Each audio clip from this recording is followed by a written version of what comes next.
Oke, semangat pagi. Semangat pagi teman-teman.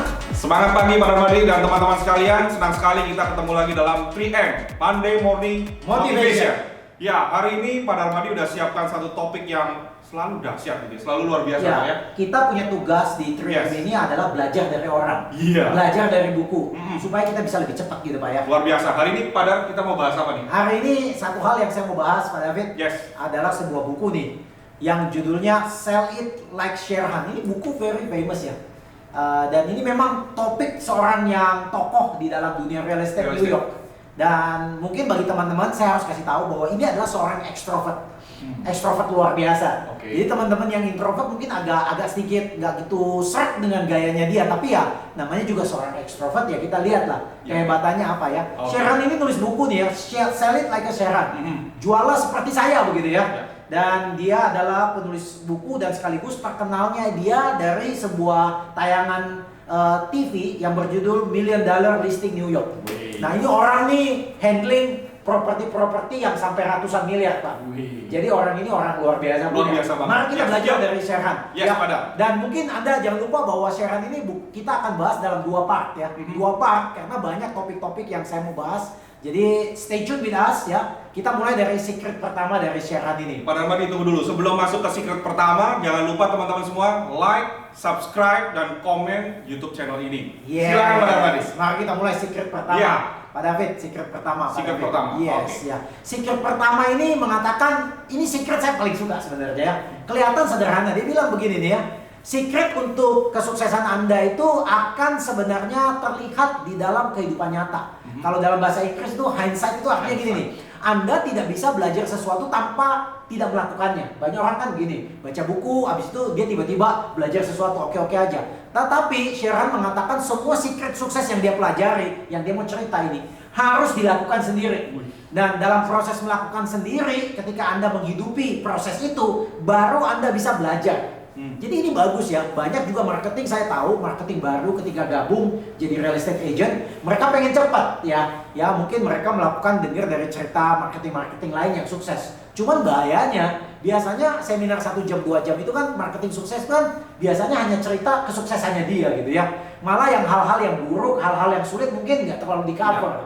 Oleh sebab itu Sheran ingatkan bahwa secret untuk menjadi sukses itu sebenarnya Anda harus jalani sendiri ya. You adalah harus melalui proses learn by doing. Ini penting sekali ya. Orang tidak akan bisa sukses kalau nggak pernah mau belajar sendiri ya. Jadi selling ini seperti kayak masak gitu ya. Anda nggak bisa belajar masak hanya sekedar nonton YouTube gitu ya. Anda nonton kemudian Anda praktekin. Mungkin tidak terlalu bagus, besok praktekin lagi, makin lama makin bagus. Selling itu seperti begitu ya. Sheran mengatakan learn by doing, keep on doing. Karena dia tahu dalam proses belajar itu you nggak akan sempurna. You akan belajar sedikit demi sedikit, demi sedikit. Dan yang paling ketiga yang dia selalu ingatkan dalam proses belajar, belajarlah dari mistake. Belajar dari mistake. Bukan artinya orang belajar dari mistake artinya dia akan menghindari mistake. Enggak. Karena mistake itu adalah sebuah proses ya. Jadi mistake itu enggak semestinya sebuah kegagalan yang harus dihindari, tetapi sebuah proses yang harus dipelajari supaya bisa lebih baik lagi ya. Nah, Sheran di secret pertama ini juga mengingatkan bahwa ketakutan dirinya itu, my fear is the most powerful source of fuel. Ya, dia selalu cerita dia paling takut miskin gitu ya. Dia paling takut kalau dia nggak bisa bayar apartemen. Dia paling takut kalau dia punya credit card mulai bounce ya, nggak bisa lagi digesek. Dia bilang itu motivasi yang paling bagus ya. Fear dan pain itu motivasi yang bagus. Cuman dia bilang fear dan pain ini motivasi yang bagus itu pada awalnya saja. Jadi kalau sampai terus-menerus Anda fear dan pain terus-menerus dalam hidupnya, Anda bakal menjadi orang stres gitu ya. Dia bilang fear dan pain itu kalau bisa menjadi bagian ya motivasi yang ada di awal perjalanan hidup Anda ya. Kemudian Anda mesti backup dengan passion Anda dan fokus terhadap reward. Nah itu sebenarnya motivasi yang jauh lebih besar. Tentu ya Pak David lagi umpama ada sebuah panci lagi dimasak panas-panas, Pak David sentuh, itu pasti langsung lari dari sentuhan itu kan? Kejut pasti ya, karena langsung Pak David itu kayak seakan-akan langsung mengganti arah. Yang satu nusuk sekarang yang satu lepas. Jadi dia bilang fear itu bagus sekali, pain itu bagus sekali untuk mengingatkan Anda bahwa Anda berada di posisi yang salah. Tapi nggak bisa selamanya menghindar gitu kan ya. Anda harus cari motivasi yang lebih jelas, yaitu backup dengan passion Anda dan backup dengan reward. Saya rasa itu secret pertama. Secret pertama, keren banget ya. Oke, kita lanjut lagi Pak. Nah, secret kedua di buku ini tipis teman-teman ya, tapi saya berusaha mencari hal-hal yang menarik untuk kita bisa kita pakai di dalam pekerjaan kita sebagai real estate agent. Nah, yang kedua dia selalu ngingetin nih, ini bagus sekali secret kedua. Karena sekarang zaman sosial media, apalagi banyak agent-agent marketing yang baru nih ya, mereka tuh kayaknya berusaha menghindari face to face meeting. Satu, kayaknya rese deh ketemu orang, ngobrol sama orang, ngabisin waktu. Mereka pengen lebih cepat lagi ketemu banyak orang dalam waktu yang cepat dengan menggunakan digitalization. Memang bagus juga, tapi Sharon ingatin bahwa jangan Anda meremehkan kekuatan dari face to face meeting, Pak. Sebenarnya at the end of the day kalau kita jual properti itu orang pengen tahu siapa kita. Ya kan? Oleh sebab itu jangan Anda tinggalkan face to face meeting. Ya. Yang ketiga, ya secret yang ketiga dia ingatkan kita adalah di dalam setiap transaksi Anda, ya, Anda pasti bertemu dengan keberatan. Ya, ada objection. Ada objection pasti lah ya. Ya. Objection itu macam-macam loh Pak. Objection bisa mengenai listing Anda. Objection bisa mengenai harga dari listing. Objection itu bisa mengenai Anda juga loh. Yes. Dia nggak tertarik dengan Anda. Dia merasa Anda menjadi orang yang kurang bisa dipercaya. Dia punya komplain terhadap kantor Anda. Dia punya komplain dengan brand Anda. Objection itu selalu terjadi di mana-mana. Nah, Sharon punya kunci bahwa adalah tugas utama Anda sebagai seorang agent yang luar biasa adalah mengubah semua hal yang negatif menjadi positif. Padahal aku masih nanya, gimana Pak? Kalau objection kan biasanya kebanyakan negatif. Gimana cara positif? Ambil contoh nih Pak. Orang komplain bahwa mungkin komisi yang kita charge terlalu tinggi. Nah, kita mesti menjelaskan apa arti komisi itu. Ya, kalau hanya sekedar wah komisi kamu tuh tinggi, orang lain lebih murah. Anda nggak menjelaskan bahwa komisi yang tinggi itu manfaatnya apa untuk dia. Umpama dengan komisi yang tinggi yang bagus, Anda bisa obrol dengan orang lain. Dengan komisi yang tinggi, Anda punya bahan untuk punya marketing tools yang lain. Anda bisa iklan, Anda bisa pakai uang itu untuk properti ini bisa dilihat lebih banyak pembeli sehingga harganya lebih baik. Jadi Sharon itu melatih dirinya, apapun keberatan customer itu dia bisa putar langsung jadi yang positif. Nah, itu mesti kita pelajari gitu ya. Ya umpama kalau kita contoh, Pak David kemarin hujan seharian, setuju? Setuju. Gimana tuh Pak? Kita jadi orang sales nggak bisa kerja. Gimana Pak? Loh, kan pakai payung bisa, telepon bisa, ya toh? Ketemu bisa. Bisa aja kita ngomong, iya. Syukur kita dapat hujan kemarin sehari. 1 bulan nggak hujan sama sekali loh. Ya, dunia ini kan tersiksa. Ya. Jadi dia berusaha ngelatih dirinya, ya. Dia berusaha ngelatih dirinya supaya bisa fokus gitu. Karena dia akan ketemu orang kok. Orang mulai bilang harganya mahal ya, rumahnya jelek, lokasinya nggak bagus. Dia tuh berusaha nyari yang positifnya. Nah ini saya rasa ini juga skill yang harus dibutuhkan karena banyak agent kayak begini. Ini rumahnya jelek, iya Pak. Ini rumahnya memang jelek. Ini harganya mahal loh, mahal Pak. Memang nih penjual nggak tahu diri Pak, harganya mahal. Nah dia nggak bisa menetralisir, mencari positif dari semua hal. Ini penting ya. Iya. Jadi itu yang dia katakan ya. Berikutnya dia juga ngomong mengenai secret keempat ya. Orang tuh sebenarnya nggak seneng dikejar-kejar dijualin barang gitu ya. Kita juga kalau dikejar-kejar dijualin barang tuh nggak suka gitu ya. Tapi sebenarnya kita tuh pengen beli dari orang yang bisa kita percaya. Kita beli dari seorang teman gitu ya. Jadi kalau caranya kita mau jualan barang, kita mesti connect dulu Pak dengan orang itu. Orang itu mesti punya vibration sama dengan kita, koneksi dengan kita. Jangan sampai dia pikir nih, kayaknya Pak David mau jual sesuatu sama saya dikejar-kejar. Orang nggak suka ya. Orang lebih baik Pak David build up relationship yang baik, kemudian menggali kebutuhannya. Ketika Pak David tahu kebutuhannya, baru kita tawarkan. Lebih mudah ya. Ini lebih mudah dan orang lebih senang. Orang lebih senang percaya dulu dengan Anda. Sebelum dia percaya dengan Anda, jangan ngomong transaksi. Sebelum dia percaya dengan Anda, jangan masuk ke jual properti. Jangan. Orang nggak akan beli dari Anda. Ya. Nah, oleh sebab itu dilanjutkan dengan secret kelima Pak David. Ya. Secret kelima ini bagus nih kata-katanya. Connection first, product second. Nyambung sama yang tadi ya. Makanya saya masih ingat saya kasih tahu Pak David waktu itu Sharon ini ada dia di kelasnya dia itu dia buat sebuah kayak role play gitu ya. Dia ngajak masing-masing agent nyari temannya berdua. Kemudian dalam waktu 3 menit ya berusaha bertanya dan bertanyanya itu harus jangan Pak David punya anak berapa? 2. Habis itu Pak David diem. Dia pengen supaya conversation itu kayak bola ditendang harus ditendang lagi. Jadi mau saya tanya, Pak David anaknya berapa Pak? Saya 2 Pak. Kalau Pak Darmadi, apa kabar hari ini Pak? Saya balik-balik gitu kan? Iya, maksudnya jangan sampai ditanya abis itu diem gitu. Ya harus balik terus tanya ya. Jadi karena dia butuh connection, orang tuh butuh connection dulu. Orang merasa nyaman dengan Anda, orang merasa suka dengan Anda, baru produknya berikutnya. Jadi connection, suka, trust, baru produk oke lah ya? Iya lah, jadi Anda harus kenal dulu, ini orang tinggal di mana, ini udah berkeluarga atau enggak.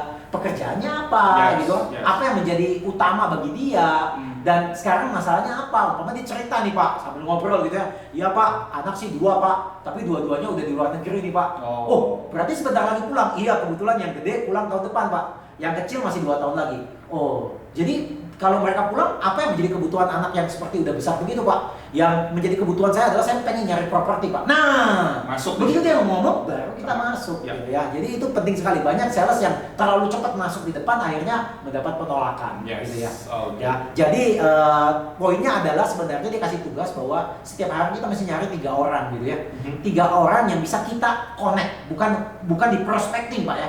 3 orang yang bisa kita connect sama-sama gitu ya. Karena kalau 365 hari dalam setahun, berarti sebenarnya ada 1095 orang yang you bisa connect. Dan dari orang-orang inilah you baru bisa dapat ya informasi mengenai properti yang mau dijual, siapa yang mau beli ya. Jadi itu yang poinnya. Dan dia juga ingatkan, banyak agent itu kayaknya nunggu supaya customer itu tiba-tiba muncul. Iya, susah. Saya kasih tahu, jujur, Sherhan bilang kalau Anda levelnya udah jadi top agent, mungkin Anda tidak perlu nyari customer ya. Customer nyari Anda. Ini kayak Sherhan ini, dia nggak pernah nyari customer lagi. Customer nyari Anda. Dia terkenal gitu. Dia kayak dokter hebat dicari pasien begitu. Tapi kalau Anda masih agent baru, agent pemula ya, Anda mesti melakukan yang tadi saya bilang tadi, connect dengan 3 orang ya selama 365 hari ya. Jadi Anda harus cari cara bagaimana untuk bisa mempunyai koneksi yang lebih banyak lagi Pak. Wow, mantap sekali. Nah, di secret nomor 6 ini dia kembali lagi mention bahwa jadi orang agent properti itu jangan seperti Cooper gitu, nggak punya teman, nggak punya koneksi, nggak punya prospek. Saya banyak ketemu khususnya banyak agent-agent properti yang introvert khususnya mungkin ya. Mereka itu mempunyai circle of influence-nya nggak banyak. Jadi karena orang-orang introvert itu lebih menghargai kualitas pertemanan daripada kuantitas. Oke-oke aja sih, tapi saya sangat yakin kualitas itu tidak akan datang dengan sendirinya tanpa kuantitas gitu ya. Oleh sebab itu si Sherman ngingatin bahwa social currency, mata uang sosial itu ya, mata uang itu dinilai dari banyaknya orang yang Anda kenal itu penting sekali. Makin banyak orang yang Anda ketemu ya, makin banyak juga bisnis yang Anda bisa lakukan gitu ya. Ambil contoh begini ya, Sherman ini lagi liburan sama istrinya gitu ya. Dari New York dia liburan ke New Zealand, 9.000 mil gitu ya. Jauh sekali, dan dia pergi ke sebuah villa kecil out of nowhere gitu Pak ya. Nah sambil makan-makan, dia dengar ada suami istri di belakang lagi ngobrol, dan dia dengar aksennya, kayaknya aksennya juga dari New York gitu. Nah dia langsung tinggalin makanannya dia, langsung dia samperin. Wah, kebetulan nih ya, Anda berdua dari New York. Oh iya, ngobrol, udah connect. Dia bilang apa? Anak kita lagi nyari apartemen. Bayangin nih, 9.000 mil masih ada prospek yang dia bisa. Dia pulang 4 bulan kemudian, dia menjualin satu properti harganya 4 juta US dollar kepada klien pasangan ini. Jadi bagi dia itu pertemanan itu penting. Karena dari pertemanan Anda bukan hanya menggarap orang ini, tetapi Anda juga bisa menggarap teman-temannya dia. Karena setiap orang punya teman minimum 250 orang gitu ya Pak ya.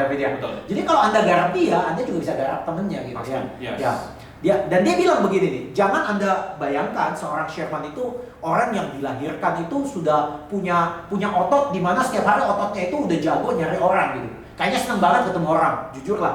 Sherman juga sebenarnya katanya nggak suka ketemu orang juga gitu ya, karena nggak gampang. Anda tahu Sherman sampai sengaja punya 3 membership fitness. Tugasnya hanya mau ketemu orang aja, say hi dan itu dia bayar mahal Pak. Dan setiap hari dia berkeliaran di tempat fitness itu hanya nyari customer. Hebat banget. New friends lah. Iya, siapa yang mau seperti kayak dia begitu ngeluarin duit? Langka sekali. Tapi dia bilang sekaligus saya olahraga, dia bilang begitu, dia melakukan hal itu ya. Dan dia bilang saya tidak dilahirkan menjadi orang yang senang ketemu orang. Demikian juga hal ini saya bisa capai karena saya bangun dari waktu ke waktu. Sama ketika Anda angkat beban. Ketika Anda angkat beban, Anda nggak langsung angkat beban yang paling berat. Tapi konsistensi Anda membuat akhirnya Anda mampu mengangkat beban yang lebih berat lagi. Nah, Sherman juga mengatakan satu kalimat yang saya suka nih ya. Jadi salesman itu jangan seperti car salesman. Jadi property salesman jangan seperti car salesman. Teman-teman, bukan saya mengkritik salesman jual mobil di Indonesia ya.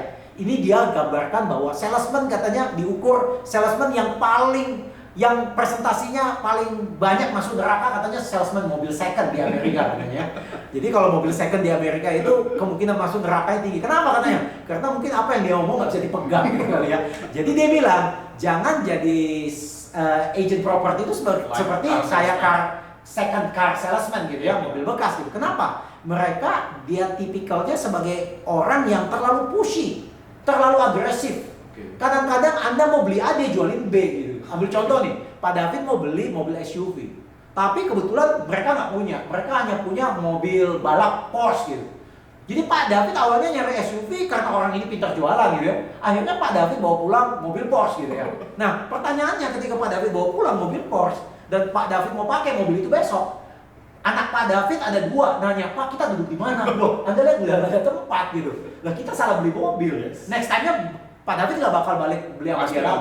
Bahkan Pak David backmouth gitu, ya kan? Ini orang jangan dipercaya nih, dia beliin saya produk yang saya nggak pakai.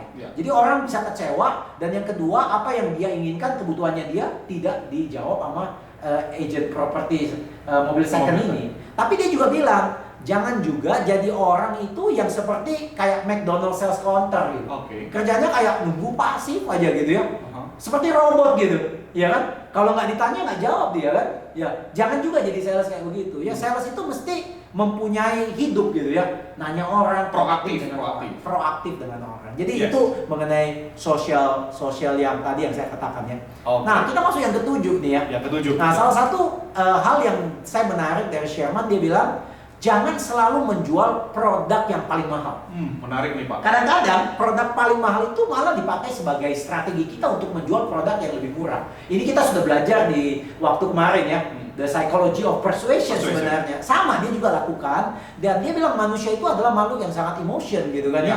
Jadi jangan kadang-kadang barang yang paling mahal itu sekedar untuk orang ini menyadari bahwa ada barang yang lebih baik, yaitu barang yang lebih murah, yang lebih affordable bagi dia ya. Jadi dia bilang jangan terlalu paksa untuk beli barang, jual barang yang mahal ya. Dia bilang berikutnya adalah closing deals itu sebagai bagaimana kita bisa masuk ke dalam emotionnya.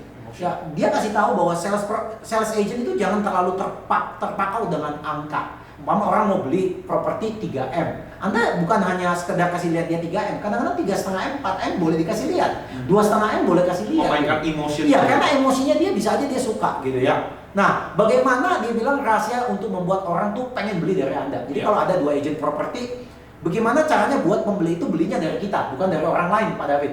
Dia bilang, Anda jadi orang itu pertama harus relentless. Jadi kalau orang tuh usaha nyoba terus. Saya punya pengalaman banyak sekali dengan agent properti. Dia nanya saya, Pak, nawar berapa Pak? Umpama saya ngomong, nawar 3M. Kemudian lama banget, dia nggak ngejar saya. Kemudian nggak ada follow up. Kalau saya tanya, saya udah nawar 3M di mana? Jauh Pak, customer maunya 4M. Dia tuh nggak nafsu, padahal saya udah nawar loh. Itu udah serius loh orang. Waktu saya nawar 3M, saya mau nanya Pak David, sebenarnya saya punya kemampuan naik jadi 3,1, 3,2. Iya dong. Pasti kan? Saya kan hanya mau tahu di situ turunnya berapa. Tapi dia nganggap karena orangnya maunya 4M, ya udah nggak usah diomongin dulu. Nah ini yang Sharon bilang, kita tuh mesti jadi orang relentless. Begitu ada keinginan, ada pembeli tertarik, kemudian udah memberikan penawaran walaupun harganya jauh dari harga itu, terus pepetin, karena ini penting sekali. Yang kedua dia juga, you mesti punya empati. Jadi artinya bukan memikirkan kepentingan you, tapi mementingkan kepentingan customer gitu ya. Ya karena customer punya masalah macam-macam, cara bayar lah, ya waktu pindah lah, ya kita mesti punya empati, kita mesti memainkan karena di dalam proses jual beli properti, walaupun saya nggak cover itu ya, dia bilang itu banyak cycle-nya Pak. Mulai dari pembeli ketika menemukan properti yang dia suka, dia happy banget, kemudian tautonya PHP, kemudian dia down, ya itu dia akan lewatin banyak hal yang seperti begitu ya. Dan sebagai agent yang hebat seperti Sherman, dia selalu ngomong kata-kata gini, jangan takut. Saya dulu pernah punya pengalaman kayak gitu. Jangan takut, saya akan temenin Anda sampai akhir. Empatinya ya, jadi dia terus menenangkan orang karena customer ini kan, apalagi customer yang baru beli gitu ya. Ya, banyak yang seperti begitu ya. Itu poin nomor 2. Oke, jadi di poin kedua ini Pak Darmadi, empati itu berarti artinya kita sebagai sales, kita menempatkan diri sebagai customer ya Pak? Bukan itu saja Pak, kadang-kadang Anda bertemu dengan banyak customer. Ambil contoh nih, seringkali kita ketemu first time buyer. Ya pembeli yang belum pernah beli properti sebelumnya. Anda bisa bayarin, dia belum pernah beli properti. Nggak punya pengalaman. Anda sudah jual 100 properti. Gitu ya. Ini orang baru beli pertama kali. Ya. Kalau pertama kali dia bingung, Anda jangan marahin dia. Lama banget sih mutusin properti kayak gitu aja, ini udah bagus beli aja, nggak bisa dong. Anda bisa bayangin, ini orang pertama kali, dia nggak ngerti prosedur dari A sampai Z. Anda mesti pelan-pelan. Beda kalau Anda sudah ketemu orang yang sudah beli 10 properti sebelumnya. Anda beda pendekatannya. Itu empati dibutuhkan untuk mengerti masing-masing kebutuhan dari customer kita. Nah, yang ketiga ya, Anda itu mesti jadi orang yang sabar. Ya, sabar. Jadi penjual dan pembeli itu senang orang yang sabar, orang yang tenang, sabar gitu ya. Karena terus terang lah, ada penjual yang sangat detail ya, ada pembeli yang cerewet. Kalau Anda nggak sabar, ya Anda sendiri akhirnya mempunyai emotional feeling dengan mereka dan akhirnya bisa ada juga penjual pembeli yang nggak sabaran gitu. Ya pasti mereka nggak sabar kalau namanya udah transaksi uang gede. Orang nggak sabaran, orang serba curiga, orang serba khawatir. Terjadi ya Pak ya? Terjadi, tapi itu boleh terjadi untuk penjual dan pembeli, tapi bagi agent mesti tenang. Mesti patient. Agent mesti tenang. Kalau semua kacau begitu, nggak akan terjadi transaksi. Nah, yang keempat, jadi supaya orang beli dari Anda mesti punya kuping besar. Anda mesti dengar, mampu menangkap nih. Ini orang sebenarnya butuh banget nggak? Orang ini sebenarnya yang paling penting dia cari apa begitu. Ini kuping tanda kutip mendengar itu penting sekali ya. Menyaring informasi, kemudian menganalisa informasi dan menemukan solusi. Ya kan Pak David ya? Betul. Ya ambil contoh nih, ujung-ujungnya kayaknya dia masalah beda uang 100 juta, 200 juta dia nggak bisa putusin. Ternyata dia selalu mikir bahwa bayarnya masih cash. Padahal bisa aja kita tawarin KPR kan dengan dia. Jadi kita mesti membaca masalah gitu ya. Yang kelima, kita jadi agent kalau mau dicari oleh customer, kita tuh mesti bring values. Ini juga kita pernah belajar di Go Givers. Kita mesti bring values ya. Kita mesti menjadi agent yang aktif di market sehingga dia tahu bahwa kita bekerja untuk mencari pembeli potensial banyak untuk customer. Dan yang terakhir, Anda mesti punya respect terhadap mereka. Penjual pembeli, mereka masuk, mereka sampai mau pilih Anda sebagai agent yang merepresentasi mereka. Anda mesti respect sama mereka. Karena tanpa mereka, Anda bukanlah agent yang luar biasa. Secret ke-7 luar biasa nih. Iya. Nah, yang secret ke-8 ini kan nyambung ke-7 tadi, bahwa Anda sebenarnya tidak bisa negosiasi dengan tebal dompetnya orang gitu ya. Ya masing-masing orang punya tebal dompet masing-masing kan. Tetapi yang Anda bisa negosiasi dengan dia adalah perasaannya dia gitu. Kadang-kadang ya pernah pengalaman gitu ya, kalau orang jual properti ya gitu ya. Sebenarnya apartemen atau rumah itu udah di luar budgetnya dia sebenarnya. Tapi kadang-kadang karena Anda tahu orang ini sudah cari lama dan orang ini memang pengennya yang terbaik. Kadang-kadang mungkin hanya nambah 300 sampai 500 juta, mungkin dia dapat barang ini. Anda bisa menggunakan emosinya dia, feelingnya dia untuk bilang, Pak, sayang Pak, barang ini jarang-jarang ada Pak. Iya kan? Kalau Bapak memang suka sama barang ini, 300 juta uang tuh bisa dicari Pak. Iya kan? Tapi barang bagus belum tentu bisa dicari. Betul. Kadang-kadang orang punya emosi itu harus dimainin. Sebenarnya dia sebenarnya punya budget, dia bisa nambahin. Cuma kadang-kadang kan dia dari kepalanya secara rasional udah tahu ada budgetnya. Tapi kalau barang itu bagus dan barang itu cocok untuk dia, Anda sebagai agent harus menawarkan kepada dia. Betul. Iya ya. Nah, yang secret ke-9 nih ya adalah menjadi orang yang bisa jagoan follow up. Follow up ini paling penting Pak. Nah, follow up ini paling penting ya. Nah, dia gambarkan follow up itu seperti main golf Pak ya. Jadi main golf itu kalau Anda lihat ya, golf Pak David ya, di sini pertama adalah follow up. Follow up pertama itu adalah tugas seorang pemain golf itu memukul bola. Jadi satu hentakan pertama itu harus dipukul. Jadi kita jadi agent tuh nggak bisa pasif diam menunggu customer, nggak bisa. Kita mesti follow up ya. Kita duluan yang bunyi. Iya, dari suspek berubah menjadi prospek. Jadi kita mesti nyari orang siapa yang butuh saya punya jasa. Ya. Setuju. Kalau di sini kan dia bilang ya, jangan pernah harapin orang datang cari you gitu. You yang mesti nyari agent gitu ya. Ya. Kemudian follow up terus sampai Anda bisa dapat sebuah yes dari orang ini ya. Dan yang terakhir adalah follow up itu seperti mukul bola gitu ya. Nah, mukul bola itu bukan asal pukul Pak. Kalau orang main golf, ketika dia mau pukul bola, dia punya stick ini udah diarahkan dengan baik Pak. Dan ketika memukul ya, mukul pertama itu bukan hanya sekedar mukul. Mukul itu sebenarnya sudah ada arahnya Pak. Ya, makanya kalau Anda lihat orang main golf itu, ketika dia mukul, ketika bolanya udah kena, dia nggak berhenti di situ. Dia akan terus nyambung Pak. Nah, itu yang langkah kedua ya. Ya, dari follow up itu adalah follow through. Jadi kalau mukul tuh sama kalau main tenis. Nah, kalau main tenis kan kalau pukul bola, nggak boleh berhenti pas bola pukul terus sampai habis gitu.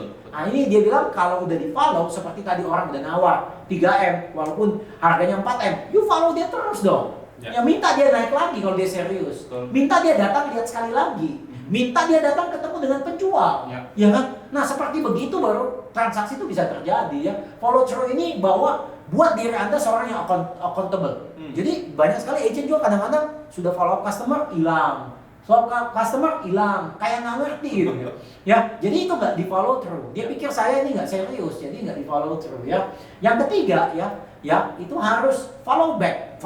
Follow back. Jadi kalau bola pukul golf itu, bola itu kan nggak langsung masuk ke lubang itu kan. Mungkin masih ada sisa-sisa dia. Ini kan untuk di press dikit ya. Demikian juga yang follow back ini juga untuk follow up klien-klien yang dulu nggak jadi transaksi sama kita, nggak jadi jualan sama kita follow back terus. Nah, sharean ini hidup dari customer sejenis begitu. Dia hidup dari database yang sudah dia benar-benar jaga. Dan dari situ adalah dia bisa menjadi top agent. Jadi follow up, follow through, and follow back ya. Right. Jadi ini sangat penting ya. Nah, yang ke-9 ya, di sini mengatakan every deal is a deal. If you cannot figure out how to preach the deal. Ya. Jadi semua deal itu sebenarnya bisa menjadi sebuah deal yang baik gitu ya. Ya. Tapi Anda harus mampu fill up the gap gitu ya. Ya, Anda harus bagaimana caranya supaya mereka ada gapnya gitu ya. Nah, itu skill yang paling dibutuhkan oleh agent yang luar biasa. Agent yang luar biasa itu bukan hanya sekedar cari penjual, cari pembeli. Agent yang luar biasa itu melihat permasalahan, karena penjual dengan pembeli itu mengenai harga itu nggak pernah ketemu, Pak.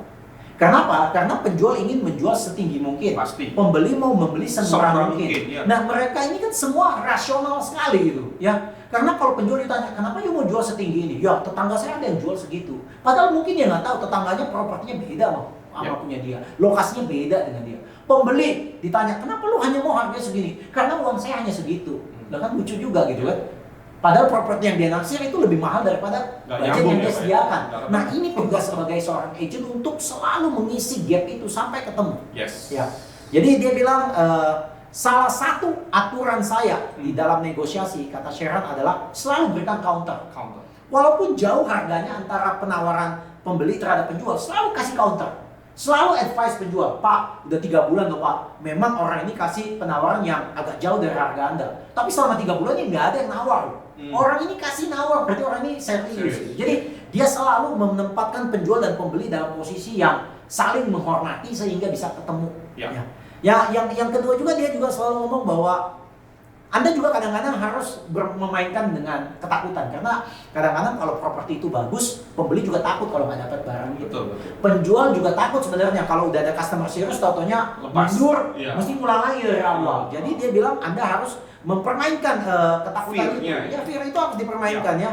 Dan dia bilang ketakutan itu bisa terjadi ya. Selalu ingatkan kepada klien, baik penjual pembeli, bahwa ada harga yang harus dibayar, yaitu waktu. Waktu itu sangat mahal. Iya, sangat mahal. Ambil contoh, orang punya properti 5M ditawar 4M. Dia udah tawar 6 bulan, dia nggak pernah mau gubris. Taunya ada yang nawar 4M atau 4,5M, tapi dia nggak mau gubris.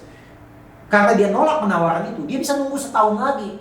Nah, bayangin, 4M kalau dia masukin ke bank gitu ya, atau dia puterin beli saham, beli investasi yang lain, itu uang itu tuh bisa memberikan return imbal mungkin 6-10%. Jadi ingatkan dia bahwa kita kalau mundurin satu orang ini, nyari orang yang berikutnya itu butuh waktu, dan waktu itu mahal sekali. Jadi itu secret yang dia ceritakan ya. Dan terakhir kita mau bahas ini adalah 5 reasons that kill your deal. Ini hanya ringkasan dari Sherman yang dia selalu melihat bahwa seringkali deal itu akhirnya terbunuh, tidak terjadi transaksi akibat gara-gara ini. Yang pertama adalah ketidakmampuan agent tersebut dalam berkomunikasi. Ketidakmampuan berkomunikasi ya, mengingatkan penjual apa yang harus dilakukan, mengingatkan pembeli apa yang harus dilakukan, dia kurang berkomunikasi. Dia nggak bisa menyampaikan apa keinginan penjual, dia nggak bisa memenuhi apa keinginan pembeli. Jadi komunikasinya kurang, nggak bisa nangkep gitu. Ya, itu butuh jam terbang kalau saya bilang ya, butuh jam terbang ya. Yang kedua ya, dia bilang banyak orang itu respon, apalagi pakai handphone sekarang ya. Itu responnya tuh replying. Saya tahu banyak agent tuh seneng singkat-singkat, Pak. Bener, banyak agent tuh nyingkat-nyingkat ngirim. Padahal orang yang dikirim itu customer mereka umurnya udah 50 tahun, 60 tahun. Nggak ngerti singkatannya. Dia pikir ini bahasa Rusia katanya dia. Nah, itu namanya replying, itu bukan responding. Yang benar responding. Kalau saya bilang, kalau Anda gunakan handphone, ketikan handphone, lebih baik panjang daripada singkat-singkatin. Karena ketika Anda ketik di handphone itu tidak punya emotion, Orang nggak tahu Anda lagi marah, ketawa, senyum, nggak tahu. Yes. Apalagi Anda singkat-singkatin. Apalagi Anda nggak sadar, Anda pakai huruf besar semuanya lagi. Bahaya sekali. Di bold lagi. Bahaya. Waduh. Bahaya. Itu sangat berbahaya. Oleh sebab itu Anda jangan sekedar replying ya pertanyaan customer. Kalau bisa Anda responding, kalau bisa Anda telepon lebih bagus, kalau bisa Anda ketemu lebih bagus. Yes. Itu penting sekali ya. Setuju. Yang ketiga, Anda harus hindari listing-listing yang overpriced. Saya sangat yakin Sherhan pernah punya pengalaman janjiin customer, barangnya udah overpriced, tapi dia tetap mau pegang. Akibatnya reputasinya juga yang jelek. Jadi dia ingatin dirinya yang seringkali tidak terjadi deal itu karena barang itu nggak hot, barang itu overpriced. Ya. Yang keempat, dia ingatkan bahwa banyak orang ngambil listing tapi nggak paham listingnya, nggak mengerti produknya. Jadi nggak tahu selling point-nya apa. Anda tahu banyak sekali saya lihat Instagram sekali posting ya, marketing dari mana saja, main rekam aja. Ini ruang tamu, ini ruang kamar, ini WC, ini apa. Saya pikir customer tuh nggak butuh itu. Ngapain lu kasih tahu customer ini pintu depan, ini ruang tamu, ini ruang tidur, ini ruang makan. Customer nggak butuh itu. Yang you harus kasih tahu customer bahwa rumah ini benefitnya apa? Satu, ya berada di jalan raya sehingga akses menuju tol gampang. Yang kedua, bebas banjir. Yang ketiga, layout kamarnya bagus, ya. Ukuran tanah kecil tetapi punya 4 kamar, cocok untuk keluarga yang besar. Itu sebenarnya customer yang mau beli dari Anda. Bukan hanya sekedar ini kamar tamu, ini kamar tidur. Enggak seperti begitu. Yang terakhir, banyak agent nggak bisa sukses. Kenapa? Mereka nggak fokus sama kliennya, mereka nggak fokus sama propertinya, mereka fokus sama siapanya? Uangnya. Karena dia fokus sama uangnya, akhirnya batal semua. Malah nggak dapet uang ya. Saya rasa ini part one ya, yang saya nangkep dari Sherhan ya, sangat umum. Tapi itu yang dilakukan dia. Dan saya balik lagi kepada secret pertama yang dia janjikan, bahwa semua hal ini Anda bisa kerjakan dengan baik kalau Anda menjalankannya. Learn by doing. Learn from your mistake. Keep on doing.